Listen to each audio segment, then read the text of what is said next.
Hello, everybody. Welcome to Changing Gears with your host, Chris Gear. Today, I'm with Aaron Bernardo in Bernardo Boxing in Fall River, Massachusetts. Today, I'm going to ask Aaron Bernardo a couple of questions about his coaching and some of his athletes here down in Bernardo Boxing.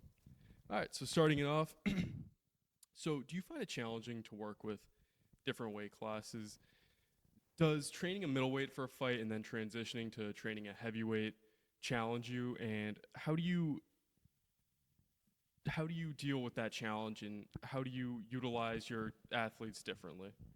Yeah, so I wouldn't say, it definitely can be a challenge, but I've been doing this for so long now. I've been coaching for a little over 12 years, and each weight class, presents different problems, right?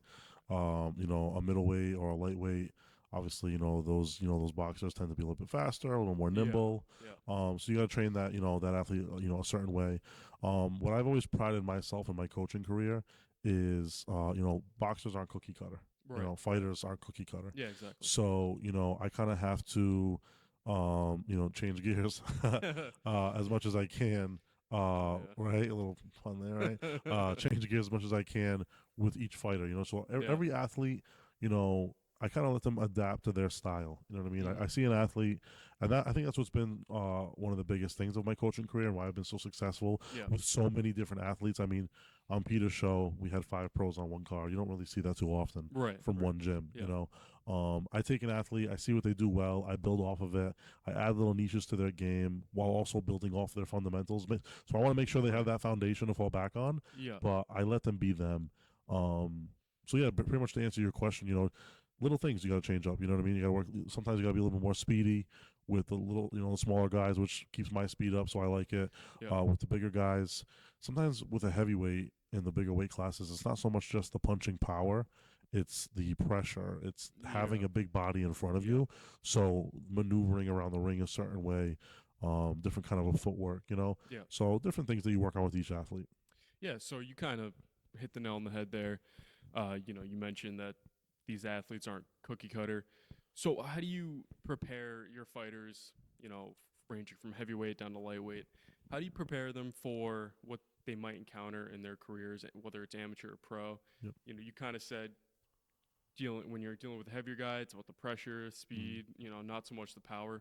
But what are some of the ways, if you could just branch off that you work with your athletes to prepare them for what they might encounter in their careers, even if it's something like the media, for example. Like, Yeah. how do you prepare them for the promotion, but, all aspects of their training? Yeah, I mean, there's a lot that goes into being an athlete. So what's awesome about being an amateur, as I tell the guys all the time, is that amateur boxing isn't as publicized.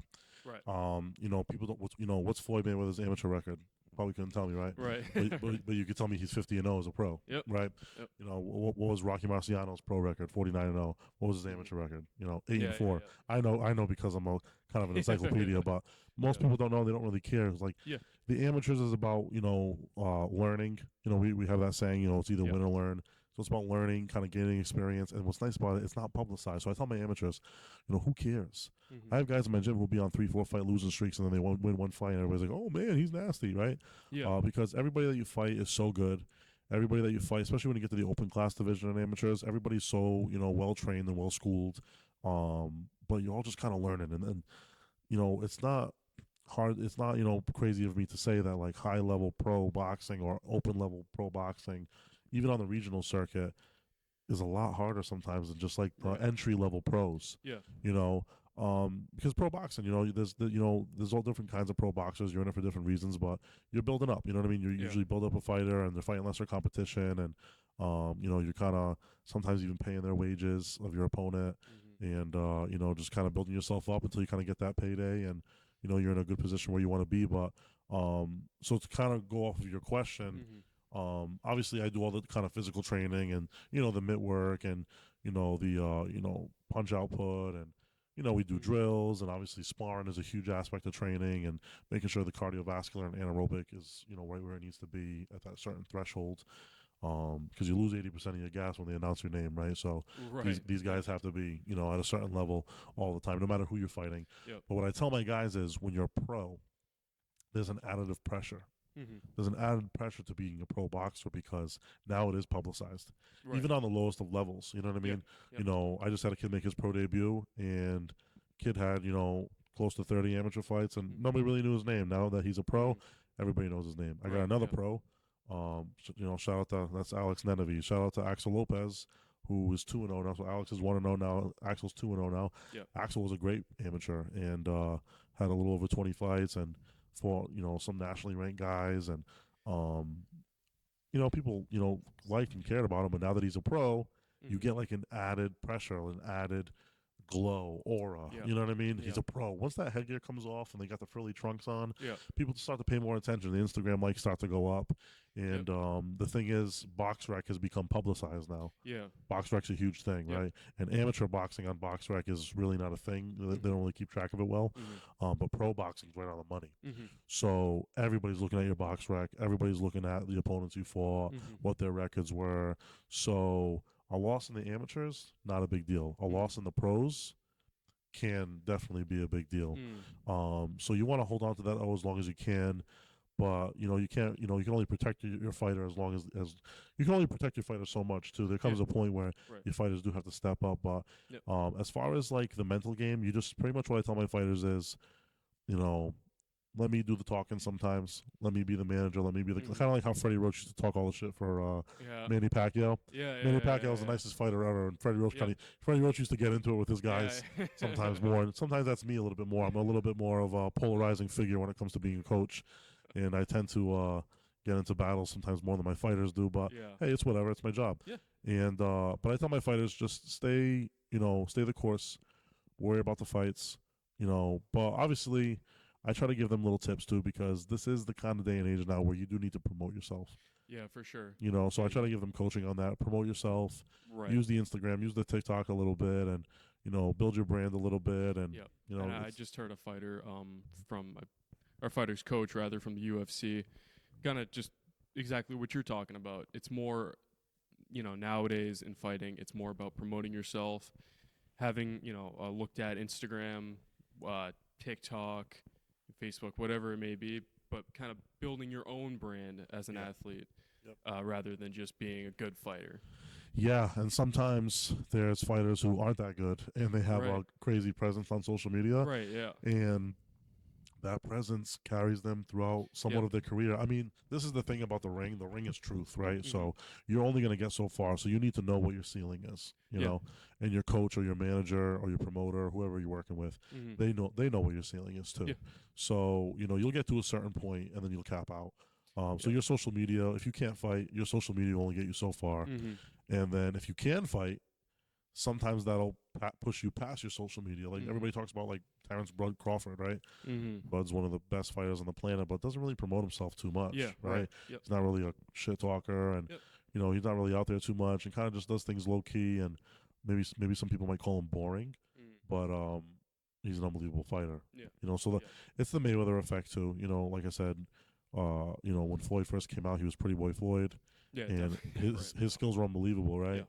But he was kind of a nice guy, just kind of a nice young kid, kind of from Grand Rapids, Michigan, and or Flint, Michigan, and just doing his thing, right? And then when the De La Hoya fight came around and he became Money Mayweather, that persona made him larger than life, right? So, and then I think that's like I'm 30 years old now, so that era of boxing, like the 07, 08, when that stuff was like 24/7 on HBO was getting pretty big. That's my era of boxing. When I kind of really started getting into it. And I think a lot of those millennials now that are turning pro now and fighting now and have fighters now, they saw that stuff. Right. So we saw that stuff, and we know that's what sells. That's what puts asses in seats. Yeah, exactly.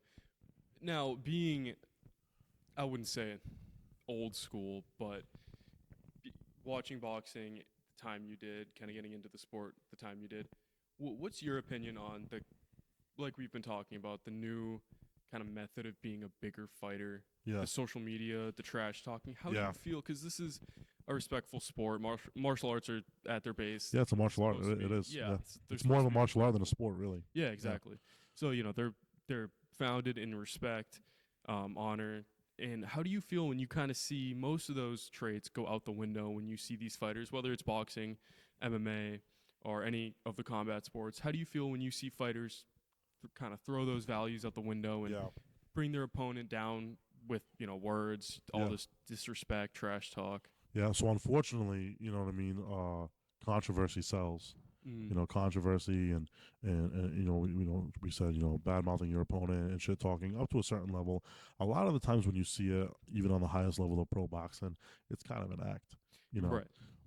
I've dealt with it before. You know what I mean? Yeah. I mean, like I said, I've had you interviewed Jonathan Gruber, Yeah. my Yep. USBF champion. Yep. He fought on the world stage twice. He fought on DAZN and he fought on UFC Fight Pass, both for the Bell Entertainment. Yeah. Which like those were world televised fights and on TV, and it was really cool to be a part of. Obviously, the opponents we fought though, tough opponents, but we had no beef with them. Right.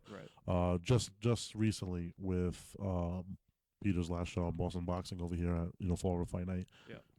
Gruber had a little bit of beef with his opponent. Yeah. And then me as a coach, I had a little bit of beef with one of the other gyms. And I don't know, you call it beef, you call it history. Sometimes it's more rooted in history than anything. Right. Yeah. I'm an emotional guy. Yep. But at the end of the day, we are fighting. You know what I mean? Yeah. And you react certain ways and you do certain things and maybe act out of character. And that night, I definitely, my emotions, bested me a little bit in certain aspects. Right. I don't know. Can't say I really regret it. At the end of the day, that's what sells. You know what I mean? Yeah. And even listen, there's a reason that even these promoters locally, they don't want to see the guy that goes down with the first punch. They don't want to see those kind of fights. They want to see, what do they want to see? Two undefeated locals go at it. Yep. And Peter Zimmer, like he did kind of, he was big in that trend. Harry Gigliotti and Brandon Higgins, like that was a banger. That was a huge fight. Yep. One that was close to home for me, Tony Andriozzi and Kyle Cusick. I used to train Kyle Cusick. I managed him. Oh, really? Okay. Yeah, so Kyle started with the PAL. Okay. And then he had like a 10-year layoff. And then when he came back, Libby wasn't doing anything at the time. Yeah. So Kyle had come to me. Okay. We had a mutual friend, Yeah. and I found Kyle. And, we always knew of each other. Yep. And I was training a lot of amateurs at the time. And, I kind of got him back in the game. And then he called me one day. He's like, "Hey, we should try this pro thing." And then I reached out to a bunch of different pro promoters, and Peter was the one who answered the call. So that's why my bond with Peter now is pretty tight. Yeah. Because at the time, now everybody wants to talk to Aaron Bernardo. Now everybody wants to work with my fighters or sign my fighters. But back 5 years ago, nobody did. Yeah. So basically, I trained Kyle, and then we had a good 2-year run, and then some things happened behind the scenes. We had some disagreements on some certain things. And we split ultimately. Yeah. And Libby kind of was coming back a little bit.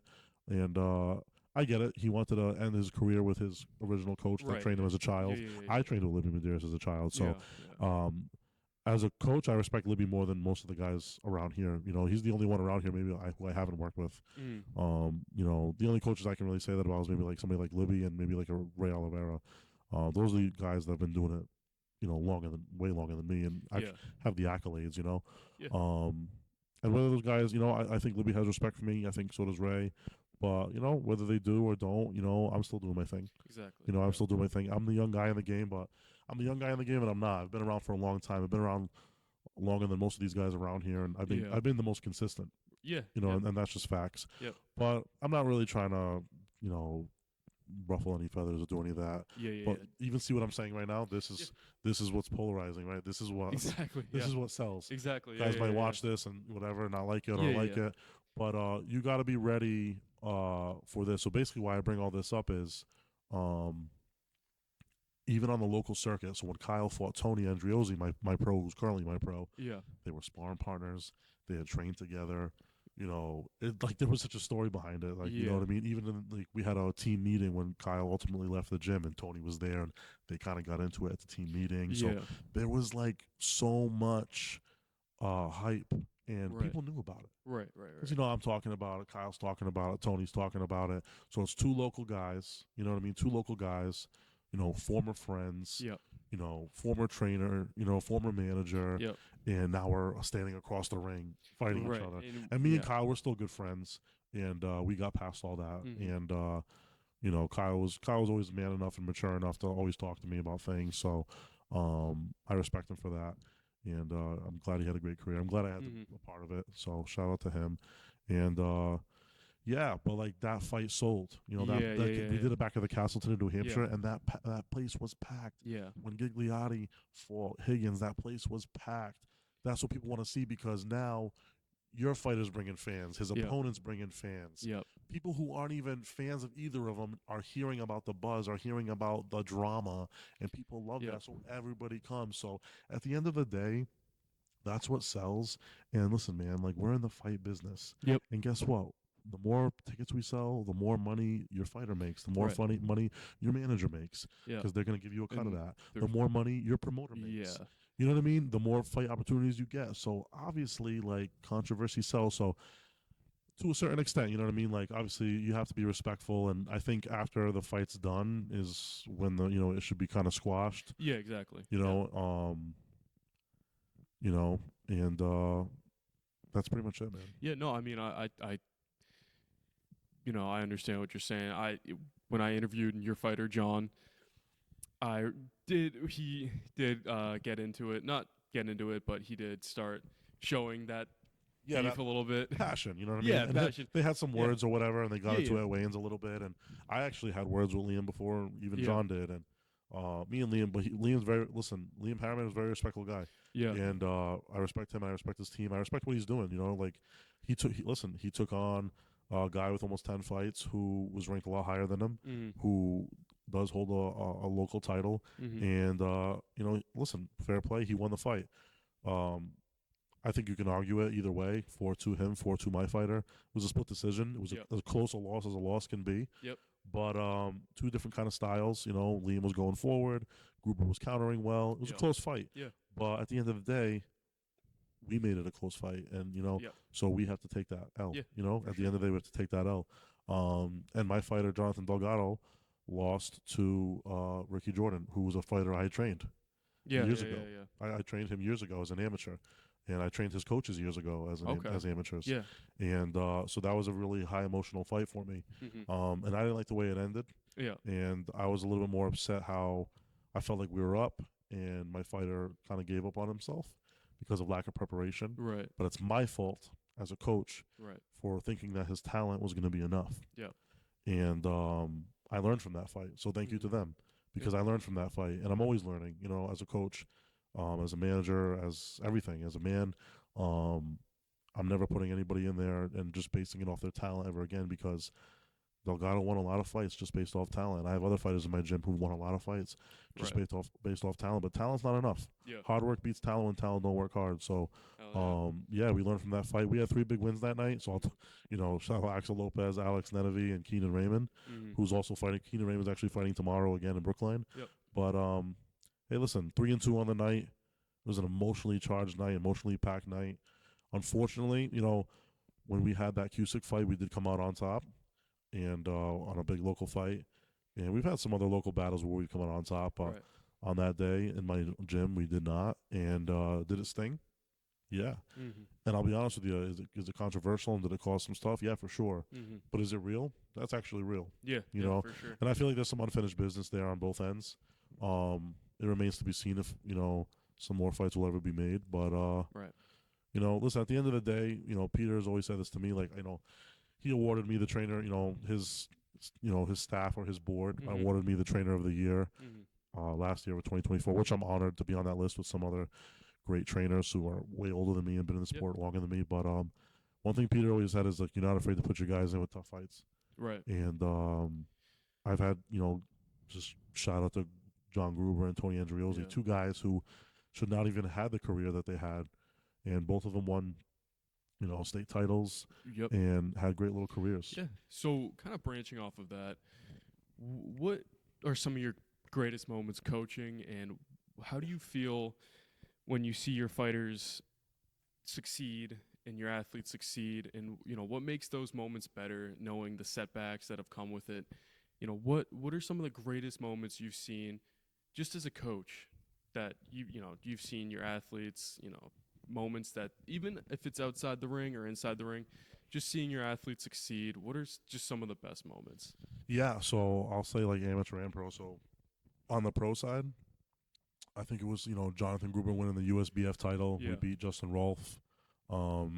we had Peter in our corner. He made the fight with Granite Chin Promotions, and Hmm. it was kind of promotion versus promotion, and so it was a win for the promotion that night. It was a win for John. It was a win for me, and we won by decision, and it was a good fight. And to have a professional title wrapped around my fighter's waist Yeah. was a cool sight to see. Yeah. I remember, a couple of years before that, we were doing exhibition shows, and John had won a belt at one of these exhibition events and kickboxing shows, and he cried. It was like an amateur title, Yeah. and wow, Yeah. look how far he had come. Right. Now he won Yeah, a pro yeah. title. It's not a Yeah. world championship, but hey, it's a United States title. It's pretty awesome, and it was against the former New England heavyweight champion, so like that was a big deal. And then Tony Andriozzi, when he won the Mass State middleweight championship, pretty much next door to us in Bridgewater, not too far at all, at the Vets Club where so many of my fighters have fought before, and he beat a guy who was a way better amateur than him at the time, maybe even a better pro. And I remember when I turned Tony pro, like I don't know, 2 years before that, I had somebody who was in the local circuit Hmm. comment like, "Oh, this is crazy that you're turning him pro. You're just doing this for clout." Yeah. Right. You're just trying to turn everybody. Like I was just picking out random people. Like you're a pro, you're a pro, Yeah, you're a pro. yeah. No, I saw something in Tony Andriozzi. Yeah. You know, I didn't have the craziest amateur career, and I'm not a pro boxer, but I've been in that ring. I made that Right. walk, and I've done rounds with all my athletes. Not many coaches can say that. I've done rounds with all my athletes, and I did rounds with Tony Andriozzi, Mm. even when he was as raw as raw can be. Right. Yeah. And that kid gave me problems, man.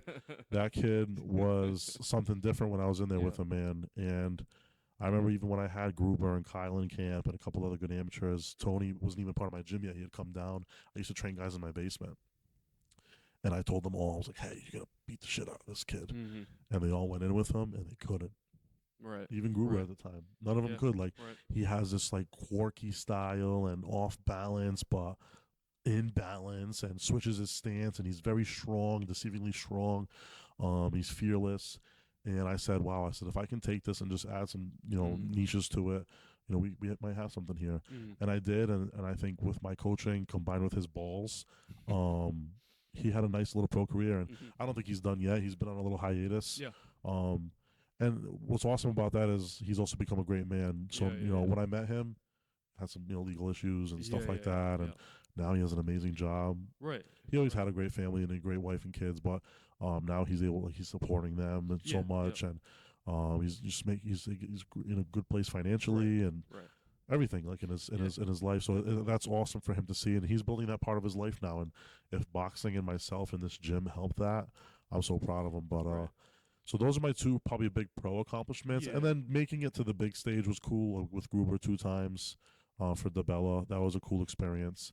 But as an amateur, I think till this day it hasn't been done. But we have like a national ranking tournament around here called the King of the Ring, Yeah. and I had 7 athletes go 7-0 on that show, and we wiped the floor. And Hell yeah. I won best performance team, Wow. and I was just really proud of that, man. It No, was like definitely. I had been in the gym and training people for a really long time, Yeah. but I kind of always flew under the radar, Yeah. more like underground exhibition and stuff like that. And I really dedicated to USA Boxing in like late 2020, and so it was like 2 years of culmination, and a lot of talent walked through my door, and everything just clicked, Right.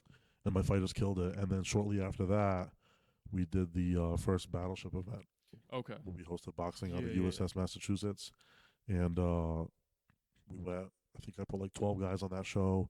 Mhm. We went home with 9 titles. It was just an awesome experience, awesome just display of our gym, and my first time as a promoter and a matchmaker. Yeah. So, and then I repeated it last year when I did the Battleship belt too. So I would say the Battleship events and the King of the Ring, as far as my amateur, and then those 2 pro titles. Yeah, definitely. And you touched on it a little bit, but does being a coach kind of transcend the sport of boxing?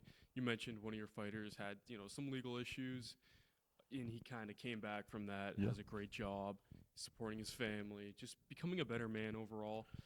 Yeah, I mean, I had another one of my fighters who had some, he got into it with the law a few times, and Yeah. kind of was just like living by his own whim and traveling Right. around. And Yeah.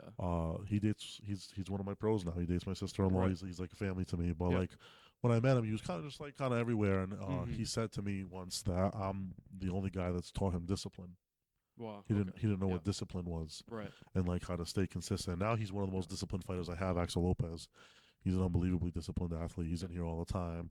I mean, today we did 6 rounds of sparring, some slow sparring beforehand, 5 6 rounds of pad work, bag Mm-hmm. drills, calisthenics, and then after that was all done, I'm like, yeah, you guys are good to go.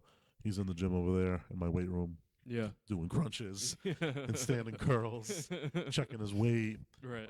Just a super disciplined Yeah. athlete. And when I met him, he was chubbier and bigger and eating whatever. And now he's strict with his diet and he's disciplined, man. He's the definition of discipline, and that's cool to see. Yeah. It's You just know, like it just makes you feel kind of.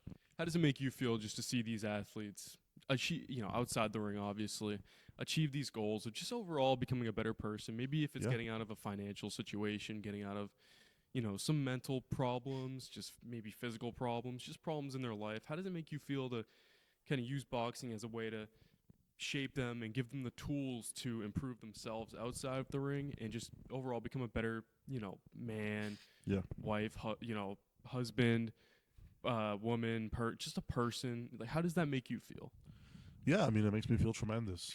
It's part of my job. Now I train a bunch of youth. Yeah. We have over 60 youth that train out of this gym, 60 actual youth that are, excuse me, in and out of these doors 3 to 4 days a week. And some of them are even going to come with me tomorrow on my ring rental, and I'm putting them to work. And I'm kind of just showing them the means of life and, what you can do and what's out there for you. And I'm trying to bring that to the next generation now, but the previous generation of fighters and athletes that I trained, yeah, it just makes me feel amazing, and boxing has given me everything too. I mean, right out of high school, I was a public servant. I went to EMT school. I worked in EMS for 3 years. I became a correctional officer for about 5 years, and even in between figuring out when I quit my state job to pursue coaching and maybe opening up my own gym, I became a constable. I was doing private security and just doing these crazy jobs and like the odd jobs. just the odd jobs in between, just to kind of make it and keep it going and. Put my wife through college, and then she graduated. Now she has this amazing job, and then she repaid the favor to me, and she pretty much told me, hey, like, quit your state job and try this out. And um, boxing's been everything now, man. For the last 8 years, almost 9 years, boxing's been everything. Boxing has given me everything. I have a home, I have 3 cars, I have work vehicles. I have an amazing gym. I have amazing friendships and bonds I've made. Yeah.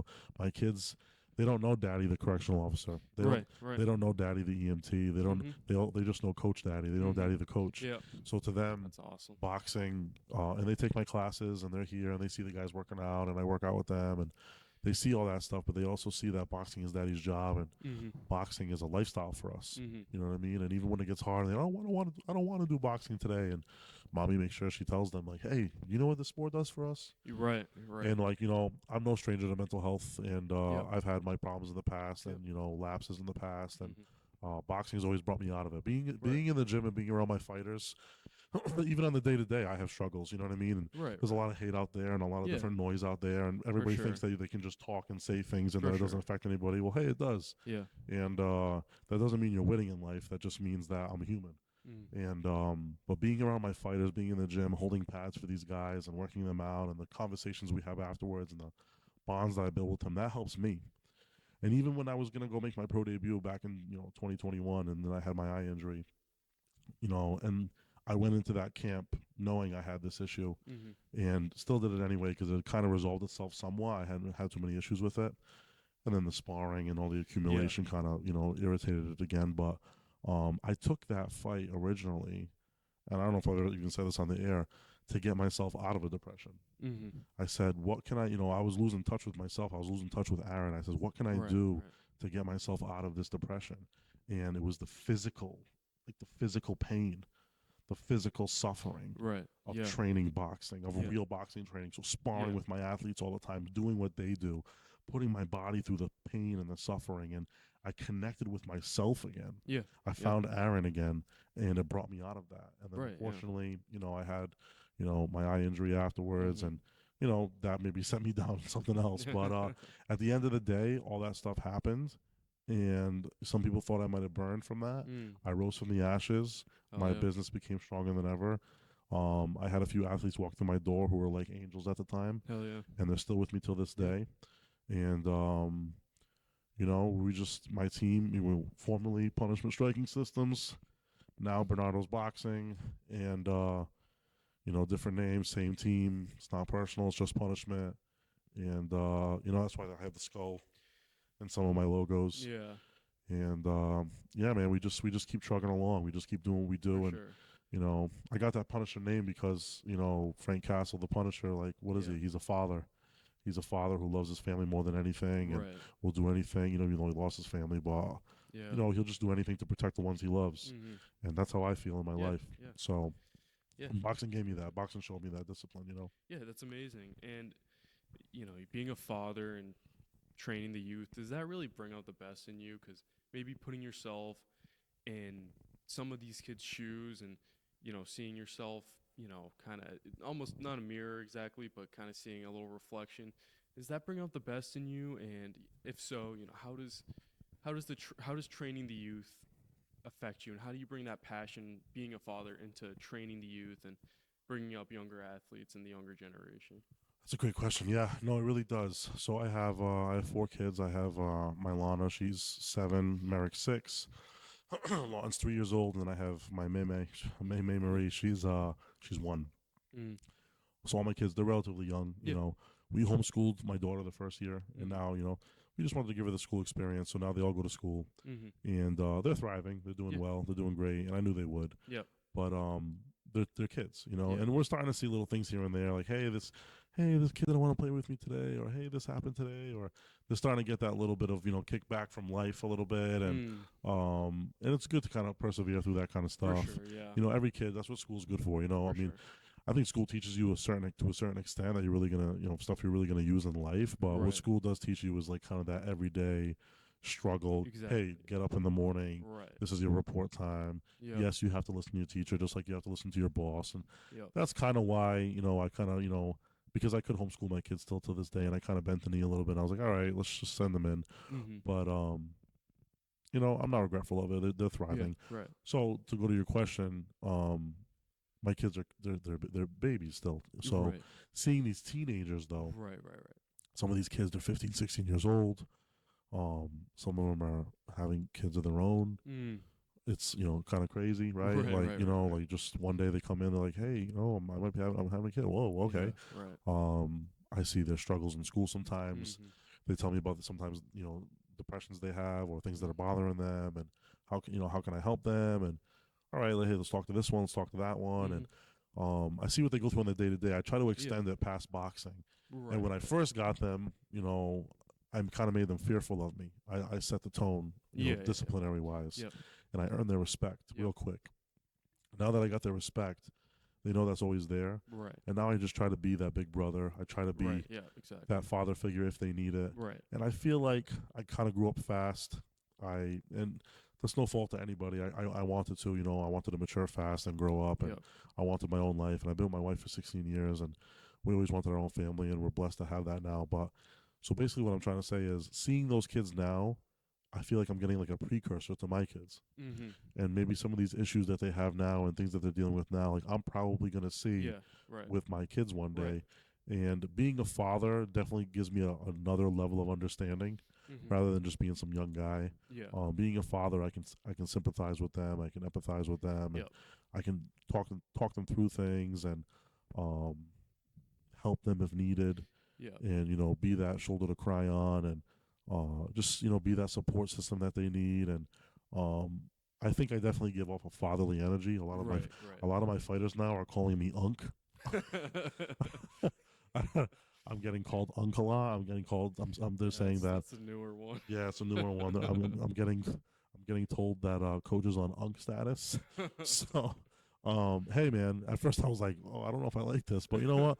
I always wanted to be a fun uncle. Yeah. So, Yeah. People call me that. I'm like. yeah, you got a ways to go. Yeah. I'm like, what? Yeah.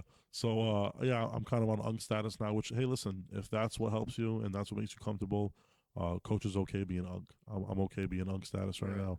And so yeah, definitely to answer your question, I'm definitely seeing the the back and forth between being a father of my own children, and then Right. kind Yeah. of Yeah. Yeah. transferring it over to Yeah. this generation of Yeah. youth. I'll be honest with you, like this youth program started about a year and a half ago. Mm-hmm. I think this July will be like 2 years. Um, I've always had youth programs in the past. Youth programs are really hard. Right. Right. Um, Is it and, just and, and because and of? there's a lot of, and always people always say like, oh, you got to do the kids, a lot of money in the kids, which I mean, there probably is, Mm, but because it's funny, a parent will be more willing to pay for their child to learn than right. sometimes, mom going to work out or dad going to work out. Yeah. Yeah. Everybody, Yeah. Yeah. the only people in life, like obviously, that want to see you do better is like I always tell people, and I think it's true, like the only men in your life, obviously, as long as they're a good man and a good Mm-hmm. father, but like the only men in your life that want to see you do better than them is your dad. Right. Yeah. Like one day, like I want my sons to have their own business maybe and do Yeah. even better than me or take my business from me. And Right. Right. I know deep down, like not even deep down because he's amazing, but like my father, I know for a fact my father is so proud of me and Yeah. he wants to see me do even better than he did. And Yeah. he's not jealous or anything like that. Like he Right. just wants Yeah. to see his son thrive because he loves me and Exactly. I Yeah. love him and just like I love my boys, and yeah, that's all you really want for your kids. You just want to see your kids thrive and um that's pretty much it, Yeah. man. Yeah. Definitely. And you know, on a lighter note, what's your favorite weight class to work My favorite weight with? class to work with, yeah, 180. Let's see. Um, I think the funnest weight divisions are the ones that are a little hard hitting, but also very athletic. Yeah. So Yeah. like Yeah. the Yeah. middleweights to the light Middleweights. heavyweights, Yep. or even the junior middleweights to light heavyweights, like the 154s to the 176, Mhm. 75s.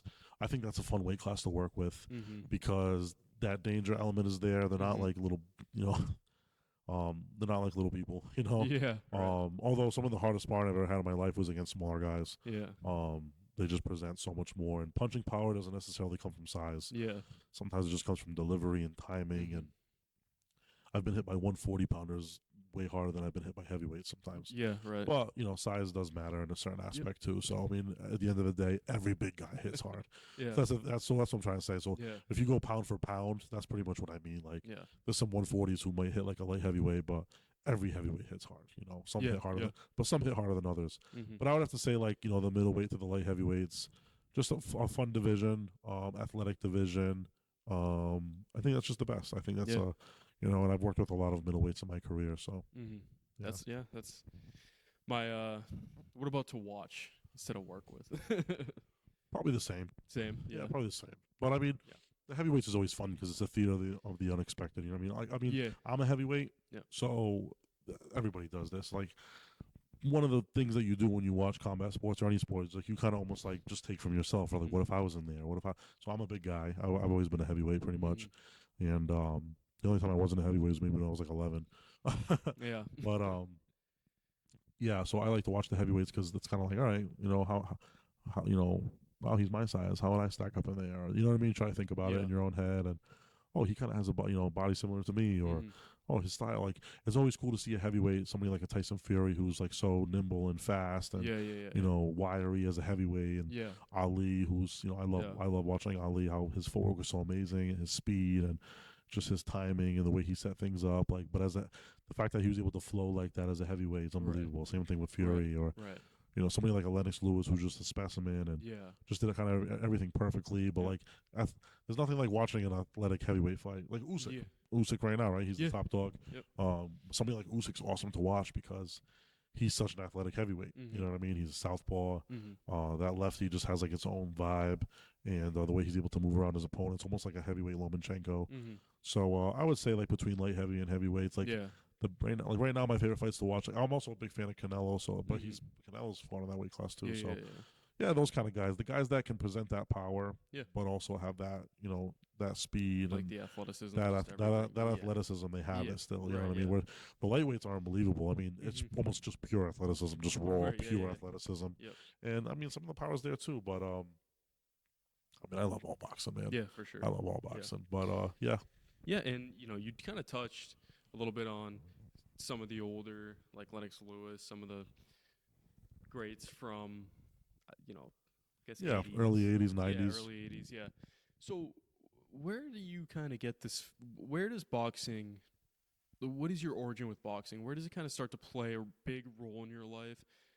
where does it start to kind of seep in? And who are some of the like boxers you give credit to and just inspirations overall, whether it's inside the ring or people outside the ring, like family, friends? Who are some people that kind of helped in that pursuit of boxing and just kind of inspired you to stay on this path? Yeah, so like my dad kind of, my dad got me into the sport. I mean, there's Yeah. really no other way around it. Nobody else got me into it. So, he had boxed a little bit in his youth, Hmm. and I'm just always a fan of it. And like, Yeah. I'm not a big sports guy, like football, baseball, basketball. Neither is my dad. My uncles were, but my dad no. My dad is more of like he actually he's an artist. He was an artist. He's a Hmm. tattoo artist now. He's a funny guy. He's a cool guy. He's very different. He's a very open mind, and I take a lot of that. And I take that into my training sometimes too. And even though his approach with me as a young kid, so um, both like open minded people. We just always want to be superheroes. You know what I mean? Always wanted to. Right. Yeah. Always loved the cinematics more, and I think that's why I love boxing so much because of Yeah. the cinematic aspect of it. Like, Yeah. and it does. It's like a movie. You know what I mean? Yeah. Like, Yeah. like every day, every weekend, man, I live in a movie. It's Yeah. crazy. Like, Yeah. I have my 9 to 5. I have my 9 to 5, which is my gym. But dude, I can make a reality show that you would watch every night with your Right. Yeah. girlfriend. Like you'd Yeah. sit in bed and eat popcorn. If I could just record my day to day, like Yeah. Yeah. through the fighters I've dealt with, the characters that are in this Yeah. gym, the bullshit that I've dealt with, Yeah. it's just hilarious, and it would make for great TV. And when I was 11 years old, my dad sat me down, and it sounds so cliche, but it's true. He Yeah. watched the first Rocky movie with me, and I fell in love, dude. I was Yeah. 11 years old. I fell Yeah. in love, and I'll never forget. It was 2006. Hmm.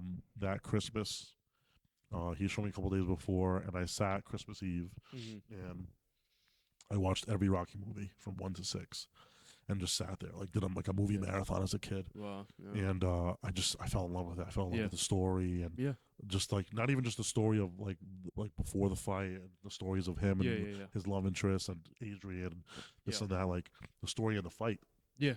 Exactly. Right. You know what Yeah. I mean? Yeah. Like the story of the fight. Yeah. The way Sylvester Stallone recorded that stuff back then, the fight was a story. You know what I mean? The fight was a movie. Yeah. You know what I mean? Like from the musical changes to all that stuff, and it inspired me, and um, I wanted to be like a filmmaker. I wanted to be a boxer, Hmm. and the filmmaking thing didn't work out for me, as you can see.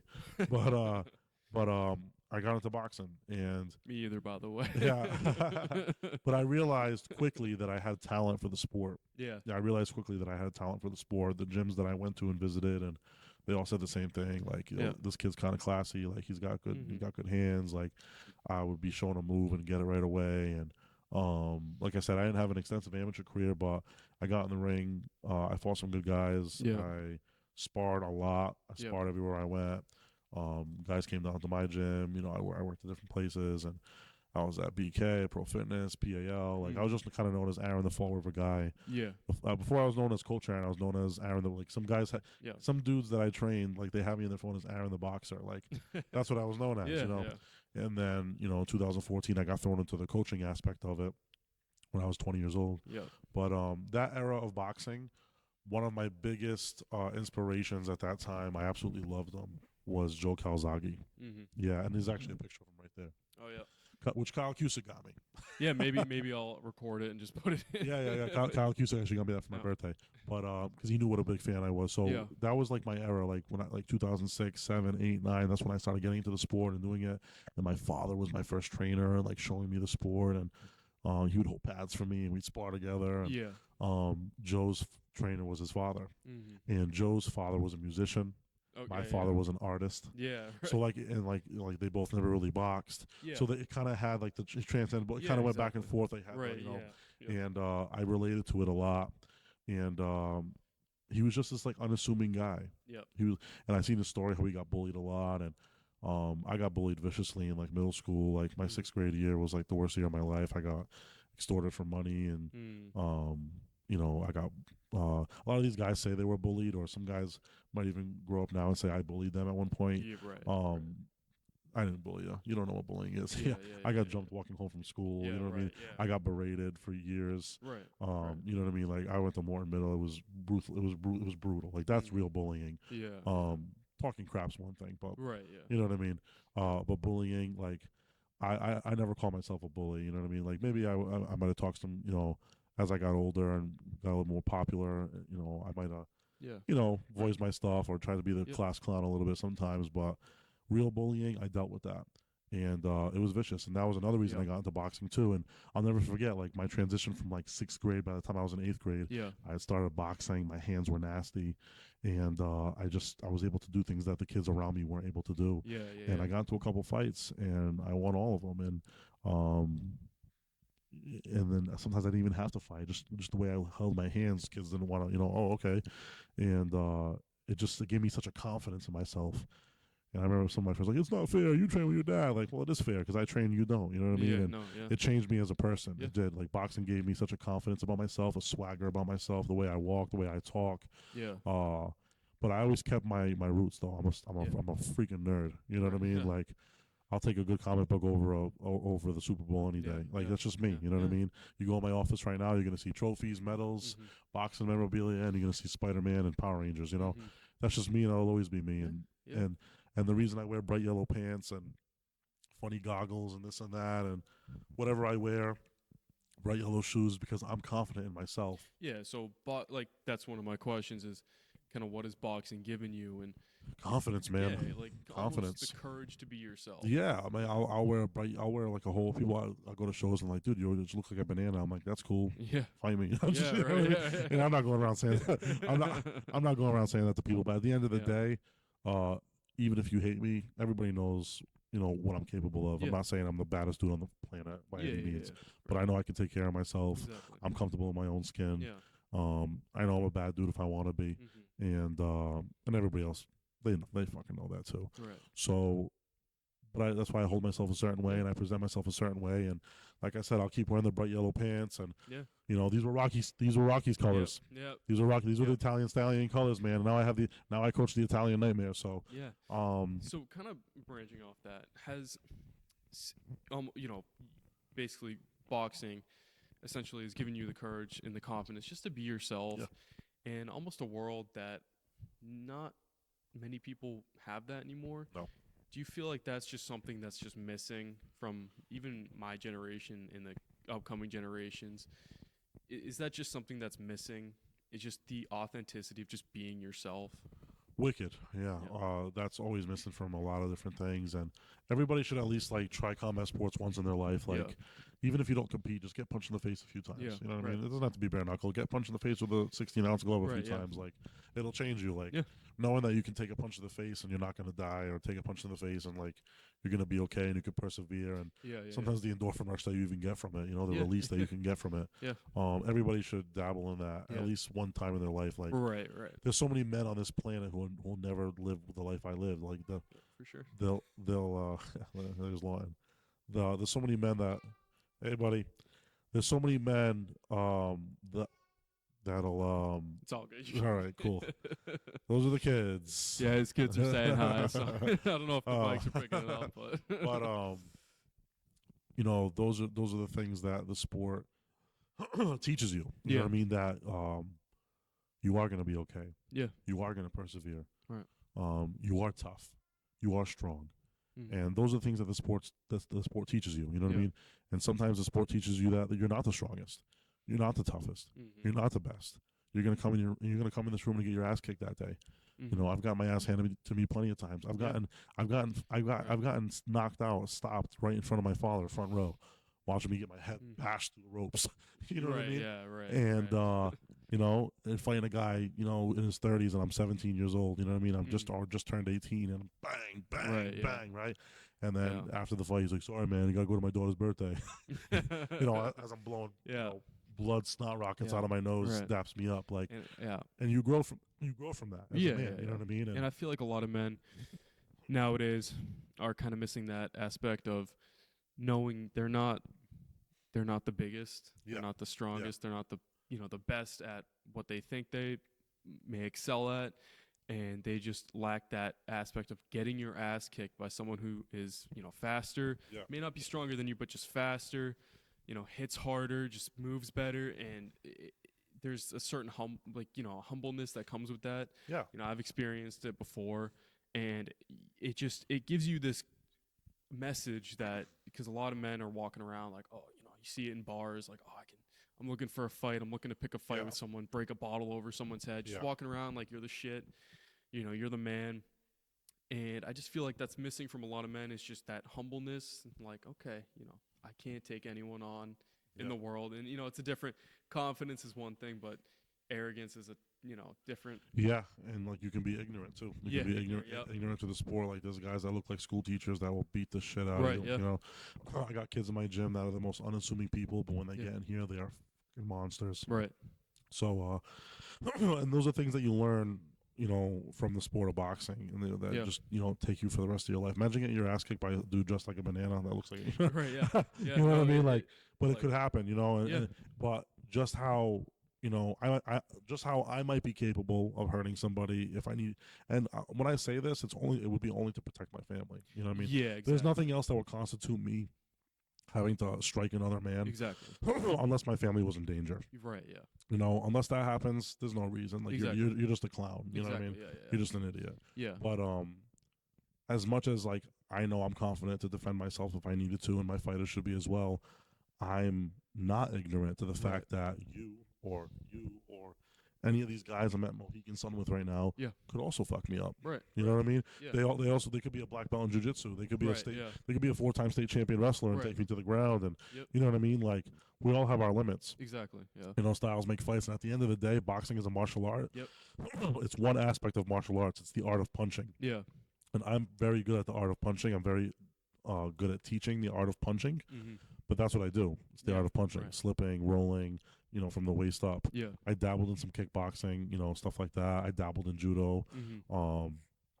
You know, I worked defensive tactics when I was a correctional officer. Mm-hmm. So I know some basics, Right, you know what I mean? right, And I've right, taught right. some self-defense classes. Yeah. And I've been through a few different academies. I went through an Yep. academy to be a constable. I went through Yep. an academy to be a correctional officer. Yep. I went through training when I was an EMT, Mhm. you know, just for restraints and stuff like that. Mm-hmm. So, you know, I've dabbled in that stuff my whole life. And that's another thing. That's another aspect of my life that people forget about all the time is I worked in a prison for almost 5 years. Right. And that's a hell of a job, man. Mm-hmm. I worked with murderers, rapists, Mm-hmm. pedos, Mm-hmm. guys who were drug lords, like Mhm. drug lords, like Yeah. guys that, you know, thousands, maybe millions of dollars of drugs, like hauled it Yeah. across the U.S. Like Yeah. they're in my unit. You know what I Right, mean? right. Like, Yep. you know what I mean? And they're holding down a whole unit. You know what I Yep. mean? Like, Yep. and I've had, you know, interactions with all these guys. You know, I've seen Yeah. officers get assaulted before. I've seen Yeah. other inmates get assaulted. I've been in the middle of those assaults. Like, Yeah. I've seen all that stuff before. And, Mm-hmm. you know, I know even then, like, and people were like, oh, well, you're a boxer. Like, what did you think? I walked through that prison, I was boxing everybody. Right. Yeah. You know yeah, how many yeah. times I just had to talk situations down? Yeah, Almost all the exactly. time. Yeah. You know what I mean? Right. I was maybe in a handful of codes, Right. you know, through my years there. And like you have your day to day, like we used to call it lugging, where you're, you know, a guy's acting up and you cuff him up and bring him to another, you know, bring him to a Yeah. more segregated unit. But Yeah. that becomes routine. You know what Yeah, I mean? yeah, That's yeah. like an officer doing a simple arrest. Like, Yeah. but like actual like altercations, like, yeah, hey, listen, have I walked in my Yeah. unit before? Opened Yeah. up my notebook and dudes are fighting on the top tier. Yeah, that's happened to me. Like, Yeah.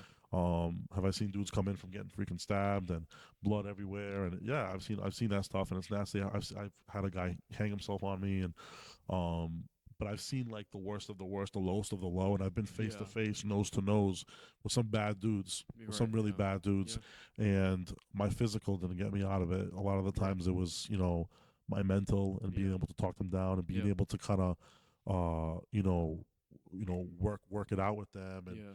level with them. Yep. You know, level with them to a certain aspect of like, okay, hey, listen, I understand like you're in a situation right now, but like you gotta understand the situation I'm in. I Mhm. have a job. Mm-hmm. This is obviously your life. Mm-hmm. This is what you're being dealt right now. I want to make this work. You know what I mean? And Yeah. not Right. catering to them. Yeah. They used to say a thing back in the day when I worked there. Is like they liked and I took this with me through life. Like Yeah. they're like, you know what, Bernardo? Like we respect the officers that are consistent. Mm-hmm. And as us being in here, we respect consistency more than anything.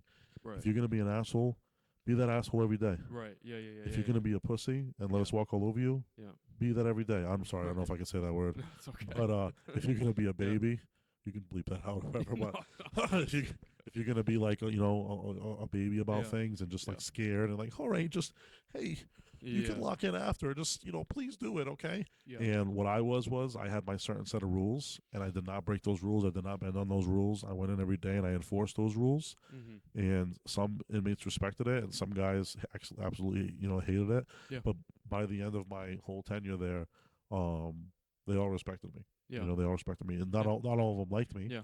but they respected me. That's kind of what For I'm trying to sure. bring through life too. Like at the end of the day, there's guys out there, they don't like me, Mm-hmm. and I don't really like them. I'm not gonna mar their name though and try to like talk bad about them or this and that. But when I see them, I'm not really gonna be your friend either. You know what I mean? Yeah. And don't say hi to me. Right. Don't Right. try to don't give me a Yeah. nod up. Why you hate Yeah. me? Yeah. Why are you talking to me? You know Yeah. what I mean? Like just be it is what it is. Mm-hmm. Like let's have a certain level of respect for me, my family, my business. I'll have a certain level of respect for Yeah. you, your family, your Yeah. business. Leave bygones be Yeah. bygones. Leave it down. Yeah. You're eating, I'm eating. Whatever, man. Yeah. That's it. Yeah. Done. Hell You yeah. know. So And just one last question is, you've mentioned that you loved kind of the cinema of boxing, or you love the yeah. cinema of boxing. What are all those cogs in the machine of boxing that you just love when you see the end product? You see a good like show. What is just every moving piece that fits in the puzzle that you just love about the sport?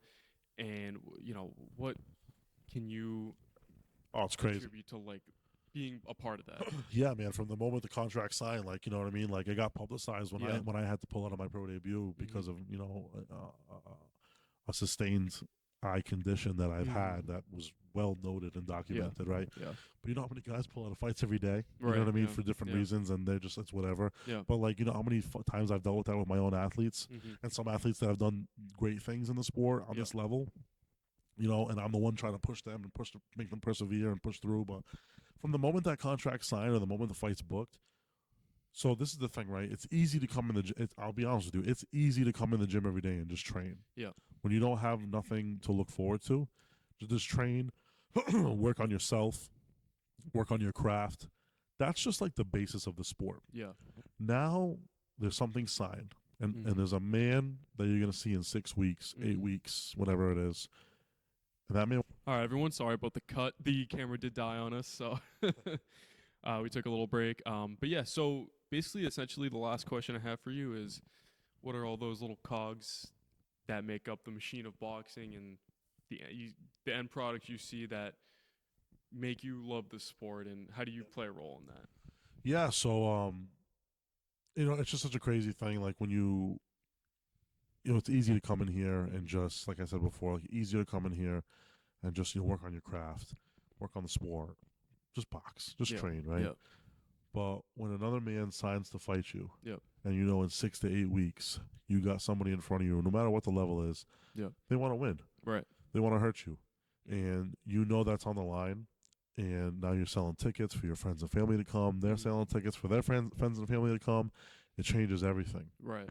And now that's what they call it, camp, right? Yeah. People say I'm always in camp. Like you are to a certain extent, but until you have a name, you know what I mean? Right. Until you have a name and Yeah. you have a face that is your target, it's not a camp. It's just Yeah. training, right? Yeah. You're just staying active. You're just staying in the gym. But once you kind of sign that dotted line, and that's when everything changes mentally for a fighter. And that's a lot of the times where I come in, right? Like I said before, like I had to withdraw from my pro debut because of eye injury, but like how many fighters have pulled out after that? Right, And I have fighters in my own gym that have had to withdraw from fights because of various reasons, and Mhm. I'm the one that I have to be I'm their coach. Yeah. I'm their coach, trainer. I'm their, I'm the, manager. Yeah. I'm their therapist. Right. Yeah. I'm their shoulder to cry on. Yeah. I take all the crazy. Yep. When a fighter wins, it's all on the fighter. When a fighter loses, it's on his coach, and that's Right. just a true statement. Like Yeah. that's just how it always is. Right. And it's not just boxing; it's like that with a lot of sports. So, Yeah. what I deal with once that contract is signed, what I deal with once that fight is made, that's when the fighters start going haywire. That's when Mhm. they start doubting themselves Mhm. and doubting their abilities, or or sometimes they lock in even harder, and Yeah. they train even harder, and they lock in even harder. And now you got to deal with that athlete in a whole different light. Right. They don't want to do the easy spar. They don't want to do the timing rounds. They want to spar hard. They need Mhm. more attention. They want more attention. Right. I probably would like to say between amateur and pro, I probably have like maybe 15, 20 athletes that I train at Mhm. various levels. We got 7 pros in the stable. just pros, and then I Yeah. have a bunch of amateurs. Yeah. So yes, I would say 15 is a fair number to say. Mm-hmm. Maybe upwards of 20 now because Mm-hmm. of the youth program. So like just on the Junior Olympic show that I'm hosting here in May, we have 5 JOs fighting, and then Yeah. I think like another 9 Yeah. adults, elite fighters, and Mm-hmm. special bouts. So I have to adhere to all those fighters. I Yeah. have to train all those fighters, and like we talked about earlier. I have to Yeah. train all those fighters differently. Right. I have to Right. adhere to all those personalities differently. Yeah. They all get ticked in a different way. They Mm-hmm. all get motivated in a different way. Mm-hmm. They all have to get spoken to a different way Yep. and dealt with a different way. And that's a lot for me to go through. You know what I Yep. mean? So like, we had some pro fights. We had 5 pros last week, or a couple weeks ago. Yeah. Now I got a pro tomorrow. In a few weeks after that, we're going to have, maybe 10, 15 amateurs fighting. Yeah. And another week after that, I got another pro fighting. Mm-hmm. Another week after that, I got another pro fighting. You know what I mean? So Yeah. there's so many just turning things, but it does become a movie, man. Like, Yeah. but it's cool to see like the doubts, the trials and tribulations of camp, Yeah. the outside things that they go through, Yeah. the outside things that they go through that still allows them to perform inside the ring and still perform inside the gym. Like that's a huge thing that they persevere through that. Yeah. But there's nothing like, and then like even just like you said, putting a show together. Mm-hmm. When I like right now, I have the Junior Olympics, that I'm doing. Like Mm-hmm. we had the pro show here, and like Yeah. me and Peter and Nick were having meetings beforehand and Yeah. putting things on paper, and then to see it come together, a pro show in my gym Yeah. was an amazing thing. Yeah. So like right now, I have the Junior Olympics. I have all these weight classes and fighters and names and weights on just notebook paper and my little coach event planner, right? On my on my Google Docs, right? Like I have all these things, and now in a couple weeks from now, that's going to be upstairs, Yeah. like a beautifully painted picture. Yep. And then it's like a symphony, like Yeah. like you got to orchestrate that night. You know what I Yeah. mean? Wrapping hands, doing warm ups, mental preparation, Yep. flow. Just logistically, flow of the door, Mm-hmm. tickets, the front Yeah. desk. My wife comes into play a lot. Mm-hmm.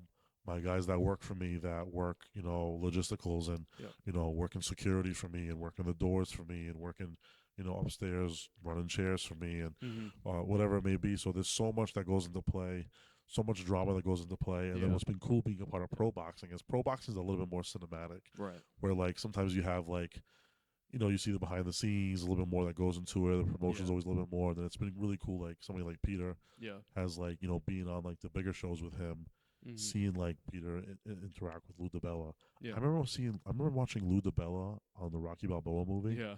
Rocky Balboa 6. Yeah. I remember seeing him in that movie, and he's like the promoter that makes Rocky Yeah. fight, Antonio Tarver in that movie, Yeah. and it's freaking crazy. Yeah. Like, Yeah. like I remember seeing him. Like I'm a 12-year-old watching this movie, and Yeah. now I'm talking to him, shaking his hand, Yeah. and like yeah. my heavyweight Yeah. is fighting on his undercard, Right. Yeah. Yeah. like, It's amazing. and like being on the Yeah. behind the scenes and Yeah. like being on the press tour and like I don't know, it's just cool, man. Like Yeah. seeing No, the fighter definitely, get yeah. interviewed by his Yeah. people and the cameras and the photographers, and then like being in the ring that night, like Yeah. it feels like a movie. Yeah. Like, Definitely. and every weekend feels like a movie. Like Yeah. look what we're doing. Like it's pure combat. It's Yeah. combat. 200 to 500, maybe 1,000 people at any given show Yeah. at one time. Most of the time lately, it's been in my own ring. So like we're setting up the ring, we're setting up the arena, Mm-hmm. and like then I got my athletes going into that ring, and everybody's just all eyes on you. And being in the corner, sometimes even than being in the ring, being in the corner can be just as nerve wracking for me because like I only have so much control. I have all the control up until they make that walk up those 4 steps. Right. Once they go between those ropes, right? And I even go into the ring with them. I stand right behind them up until the very last second. Up until the opponents come face to face in the center of the ring and talk to the referee. I got my hand on my fighter and I'm right there with them. Yeah. But then I gotta go sit my ass outside, Yep. yell instructions. Hopefully, like the little keywords that we have, the little things that we work on in camp, get through to him. But it's on him at that point. Yeah. You know what I mean? And all I can do is just be that guy to slow his heart rate down in Yeah. between rounds and display some information for a Sure. minute. But Yeah. to see it come to fruition, it's an amazing thing. But there's so many working parts. So Right. many working Yeah, parts. Definitely. Yeah. Yeah. So yeah, I mean that's it for me. Thank you so much for Awesome. for joining us. Stay tuned for more Changing Gears. This was Changing Gears with your host Chris Gear, signing out.